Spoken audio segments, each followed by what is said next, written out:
صحیح بخاری کا نسخہ سامنے رکھ لیں اور اس صحیح بخاری کے اوپر ذرا غور کرنے کی، توجہ دینے کی کوشش کریں، آپ حیران ہو جائیں گے اتنی مختصر سی مدت میں امام بخاری رحمہ اللہ نے ایک ایک روایت کے لیے کتنے سفر کیے ہیں اور پھر کتنی روایتیں اکٹھی کی، پھر ان پر کس درجے کی تحقیق کی۔ پھر کہتے ہیں کہ میں نے ہر روایت کو لکھنے سے پہلے روضہ رسول کے سامنے 2 رکعتیں استخارے کی پڑھ کے اسے صحیح بخاری میں لکھا ہے۔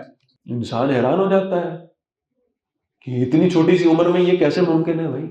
لیکن اللہ تعالیٰ اپنے دین کا جس سے کام لینا چاہے اللہ اس کے وقت میں برکتیں عطا فرما دیتے ہیں، اللہ اس سے کام لیتے ہیں۔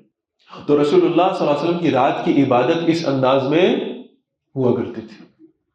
دوسری روایت پڑھو، ایک پڑھ دی دوسری پڑھو۔ دوسری روایت کے جو راوی ہے نا، وہ صحابی رسول ہیں، وہ کہتے ہیں کہ حضرت عمر رضی اللہ تعالی عنہ نے ہماری ترتیب یوں بنائی کہ ہم عشاء کی نماز پڑھا کرتے تھے، پھر قیام اللیل کی ترتیب میں تراویح کی ترتیب شروع ہوتی تھی، اور 2 قاریوں کی ذمہ داری لگائی تھی حضرت عمر نے رضی اللہ تعالیٰ عنہ۔ ایک تو ابی بن کعب تھے، دوسرے غالباً عبداللہ بن عمر تھے رضی اللہ تعالیٰ عنہ۔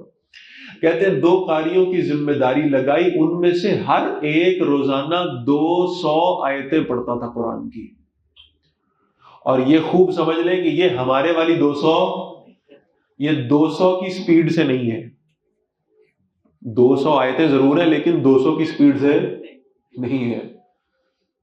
صحابہ کی قرات تھی نا بھائی، میری بات سمجھ میں آ رہی؟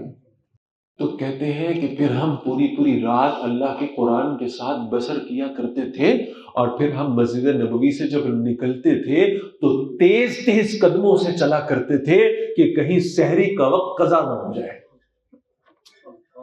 عشاء کے لیے داخل ہوئے، نکلے کب؟ سحری کا وقت۔